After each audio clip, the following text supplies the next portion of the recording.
Welcome to the SRS Podcast. I'm your host, Aaron J. Babyar, and I'm the Training Director of Support Raising Solutions. Whether you're a new ministry worker or a veteran looking to increase your competence and confidence, Support Raising Solutions seeks to bless you in your quest to be a spiritually healthy, vision-driven, fully funded Great Commission worker. My guest once again is Michele Davis of Cru. She has joined us on at least a couple other episodes before, and I've invited Michele back today to speak with us once again and just to kind of dig in on this idea of readiness. And before you step into ministry and raising support and all that stuff, where's your heart? How are you having discerning with your calling, all that good stuff? Does that feel fair, Michele, as to what I asked you to talk about today? That sounds like a great conversation. Okay, good stuff. Well, before we dig in, let's please continue to allow myself and the audience to get to know you just a little bit. Where did you meet your husband, and what do you guys like to do for fun other than hanging out with your kids? Oh, yeah. True confessions. I met my husband on MySpace, which dates us a lot. That's so amazing. I mean, the short story is we were going to the same church, a rather large church here in Columbus, Ohio. And the way young adults in that church were like connecting with, in terms of the social media at the time, was MySpace. It was before Facebook was widely used. Mm-hmm. So we, met there and had mutual friends, and he asked me out on a date, and I said yes, because I don't know, why not? And then we were engaged 6 months later. So it was like I guess sometimes you do meet nice people on the internet. Not very often, I don't think, but perhaps so. I mean, isn't that like scary? Like, I'd be mortified if my daughter's like, I met this guy on Snapchat and we're going on a date. I'd be like, whoa! I mean, she's 10, first of all. But, But yeah, you just never know, Aaron. You just never know. All right, so MySpace is quite the place to meet. Did you happen to have any like old screen grabs or anything like that from those days? A while back, my husband very patiently went to our MySpace accounts and copied all of the messages we sent there to one another and made a little book for me. It is adorable. Okay, that is like the sweetest thing ever. I know. Bonus points for him. I wrote my wife a love letter back when we met 30 years ago, and she has it somewhere. And for the longest time, I was like, I bet that's cool. And now I'm like, oh my goodness, 18-year-old me writing a letter. I hope to never see that come to the light of day. Well, I bet it's sweet. Oh yeah, as I talk about, Run DMC and Beastie Boys and all that stuff. But anyway. I love me some Beastie Boys. That's great. All right. Well, okay, so let's get into this talking about being ready. And so this concept of readiness, I know that we've had Danielle Sparks speak about this before with his organization, but to our listeners, really the idea is, how does an organization know, and also how do you know that you are actually ready to get into full-time ministry and more specifically to do ministry partner development? Now, MPD is a term we commonly use. That is not one size fits all. It's a one size fits most. And so before we dig into this conversation too far, we have just a little bit of disclaimers we want to talk about that. In fact, Michele, I'm going to invite you to speak to that briefly, because I know that Cru deals with this quite a bit. Yeah, I mean, I think right now we're talking to people who we're assuming that, if you go fill out the application and do the interviews, like you would be accepted, and that's the thing. Like, I don't want to like usurp any like application process and organization. Right. You know what I mean?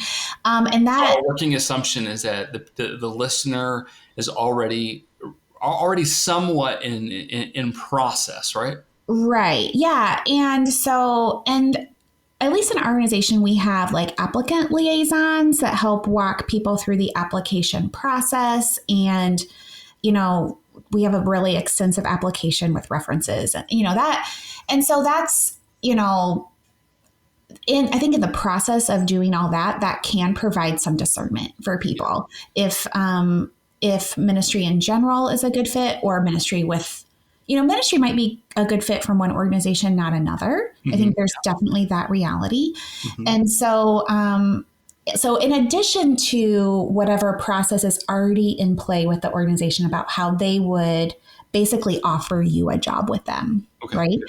Good. And so are you going to accept it? I think Right. is maybe that can we speak to like that moment kind Yeah. of, Yeah. like how do you know, like, so you've like taken the step of faith to apply, this organization sounds great and they've accepted you. And they've probably done their due diligence about you. For instance, they might Yeah. have done a credit check on you. They might have called your pastor or some other significant Yeah. references. Like Yeah. they probably have done some work. And in fact, Michelle, this happens every now and then. Organizations tell somebody, "Hey, spiritually, you're qualified. Financially, you're deep, deep, deep in debt, and you need to clean that up. And then please come back. We'd love to have you then." Yeah. So, like, there can be all sorts of reasons why people don't get to that acceptance process. But Yeah. really, what we're talking about is there's an assumption here that you are being not just accepted, you are being invited, but now you're at that moment of, okay, now what? Yeah. Yeah.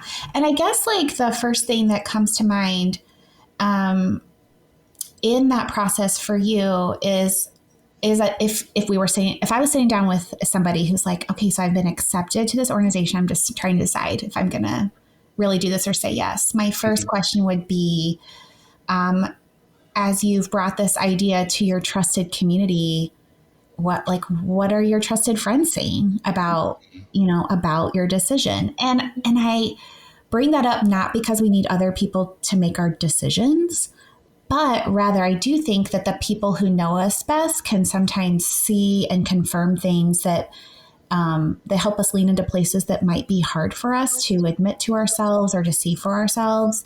Hmm. And like if you're like, I am definitely called to go to so and so place with so and so thing, and everyone who knows you well, if they're all saying, maybe this isn't the right time, or have you considered this, then that would at least give me pause. Right. I mean, Right. what, like, don't you think, Aaron? So I'm gonna speak out of both sides of my mouth here on this one. I love it. Keep going. Bigger part of me says yes, that's what I would think. Also, we had a couple of family members that Mhm. really rained on our parade. That really kind of, Oh, I had that too. and it was hard because there Yeah. are people that at least up to that point in our life we would have really considered them to be people of wisdom and that love Jesus and and all that kind of stuff. Yeah. And here was somebody that we valued what they'd have to say, and they were like, well, some people just aren't supposed to do this type of work, and you're one of those people. And just like, Oh, wait, yeah. what? But as we dug into it, in both cases, their issue, it had nothing to do with our hearts or skill Yeah. set or experience. It came down to their lack of awareness and exposure to healthy support raising practices and Oh, principles. yeah. That's what all. Yeah. And but they didn't share it that way. They shared it in a way that almost seemed like an attack. And so we Kind of we like they were like, we see that you're not ready or something. yeah, yeah. And so there ended up being Whoa. kind of I guess maybe a bit of a longer pause and a little extra time of prayer and seeking of other wise voices before we were like, yeah, no, actually we have no doubt in our mind this is what God's calling us to, even if that person who we love is saying we shouldn't do it. It's not to spite them, Yeah. but it's Yeah. in Yeah. spite of them. I fully agree with what you're saying. And so it does maybe, okay, so here's, I guess, where like it comes down to in my mind. Like, so in terms of like checking in with your people, some of the people in your life might have motives or values you don't share. Hmm. And so, that can be hard. So I definitely also had family members who we didn't share the same values Yeah. and that have the same things motivating our career choices and Oh, for things. sure. And so they thought I was legit crazy, Hmm. and thought no one would support this ministry. But the people in my life who I would say were like, like the Barnabases in my life, the people who are like next to me in ministry, like the people who like I'd led Bible studies with, and the people who my disciplers in college and things like that were like, no, I see you doing this. Hmm. And because those people,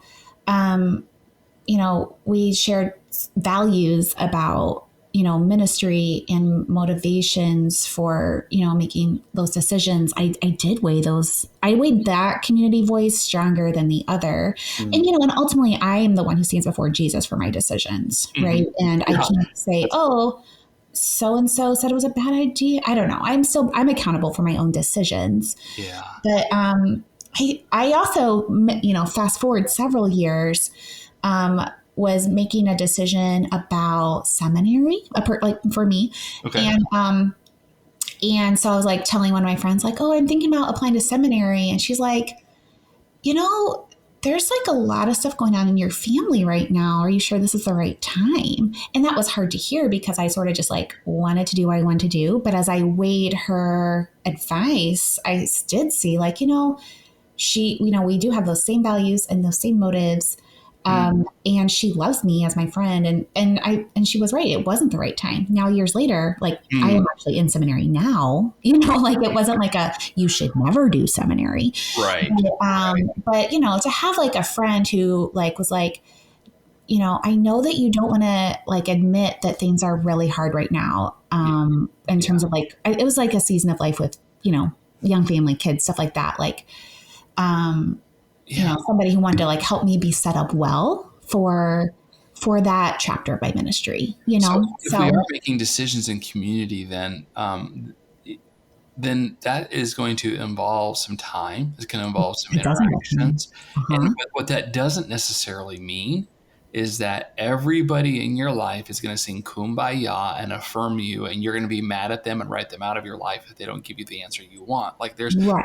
there's a nuance of, yeah, they might have a perspective that is right and you need to hear it and it's hard to hear. Uh-huh. They Yeah. might have a perspective that's not right and it's hard to hear, and then that causes you to have to do some further weighing and prayer and consideration and discernment. Uh-huh. And yet on the other side of spending time engaging with those who really know you, that Uh-huh. love Jesus, on the Yep. other side of that, there's a sober, wise decision being made instead of a, hey, this sounds good and I really want to go to Romania, so I'm saying yes and I'm doing it. Yeah, totally. And, as we're unpacking this, I think that, we see some more of like those assumptions that are worth pointing out. Like we're assuming that your community is really healthy. We're Yes. assuming that your community is Christ centered. Yeah. These We're are big assuming, assumptions. We realize that. yeah, yeah, yeah, yeah. And those are assumptions. And we're not talking about, sometimes we do find ourselves in less healthy situations in our relationships or in things like that, and so that's a maybe a bigger conversation beyond the scope of what we can do in this episode. But if we're hoping for you as you're listening that you are in a spiritual community that is really pursuing what I like to talk about, like wholeness and Yeah. holiness. Mm-hmm. Are you in a place that is helping you to be like, loving the Lord your God with your heart, soul, mind, and strength, And so in that you would be pursuing, intellectual knowledge of God and emotional and spiritual and the whole of it, so that you can be whole and holy, like actually being like Jesus. And so those are the conversations and the people whose voice I weigh really heavily as I make future decisions. Yeah. Yeah. So, And so, with that being said, we'll just say, hey, we realize not everybody is coming out of a very large community of health. In fact, I mean, none of us are in a perfectly healthy community. So totally. let's just put that Yeah. away right there. Yeah. But for people that might come out of a larger community or for a longer period, that has that health, so who do you know that really loves Jesus and are really serious about their relationship with him and are serious about missions, and like, not saying you need to manufacture any sort of community, but we realize there might be some voices in your life that might seem too few, or there might be some voices in your life that you can really trust, and there aren't very many. And we realize Mhm. that is a difficult thing, and yet at the end of the day, the most important voice is through your Creator, through your relationship with the God that Totally. loves you. And so, yeah, trust that over the voiceless podcast guy, right? Or Michelle, or some person that you met on the street who randomly wants to speak prophecy into your life. Like maybe trust people more that that are really daily pursuing Jesus, Absolutely. than somebody just because they're biological relatives or just because they happen to go to your church. Right. And also, something that just came to mind as you were talking about that is you can maybe import some people of spiritual wisdom into this space by reading books written by them. Like, you know what I mean? Like in terms of reading from those who have gone before. So a particular book that was really helpful for me, there's a book called Listening to God in Times of Choice. I think the author is Gordon T. Smith, I think is his middle initial. Okay. And so that was recommended to me by a woman on Staff with Cru who I trust completely. Like she's just one of someone I really look up to. And I was at the time trying to decide, am I going to like move overseas long term with Cru? This was a lot of years ago before I was married, and it was I ended up not going, and that book and some of the things that I like read about in the book and in terms of like spending like deep time with God, like it did help me to make that decision. And I was like accepted to go. I could have gone, but there was also this pause I felt like God was putting on me, and I didn't. And then I don't know, here I am in my life, like I maybe wouldn't be right here right now. That was good. Hey, by the way, I wish that this was a sort of podcast where we were really awesome at like putting links and stuff like that. Oh, to the show notes. Yeah. But we get that wrong a lot. So I'm just going to go ahead and say, just to say that again, Gordon T. Smith is the name of that author. And I looked it up while you were talking there, Michelle. Good. Yeah. Yes, you got it right. It's called Listening to God in Times of Choice, The Art of Discerning God's Will. So I have not read it, but Michelle, you sound like it's something. I highly recommend it. I highly recommend it. It's a great, well-researched, super like balanced book, and in my opinion. So, okay, great. There's a lot of great books about discernment out there. Right.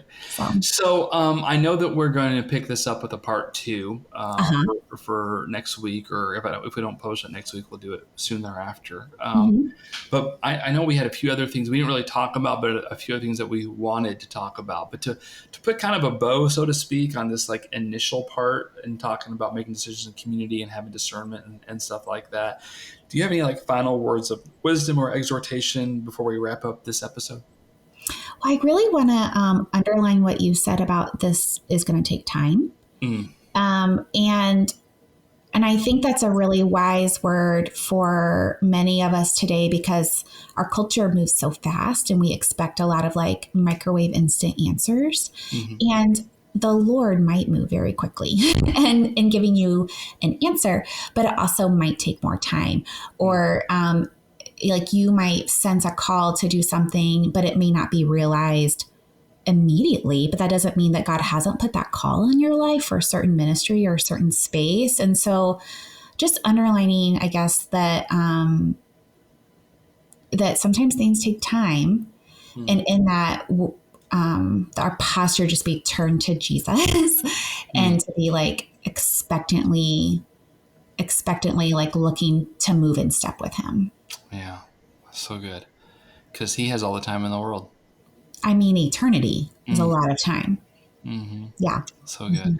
Michelle, thank you for joining us on the SRS podcast. It was my pleasure. Thanks for joining us for this episode. We would love to hear your ideas for future content. Please visit supportraisedsolutions.org/feedback to share your thoughts and questions. Also, wherever you download your podcast from, be sure to subscribe for future episodes and come back each week to gain more insight into the process of building and maintaining your personal support team.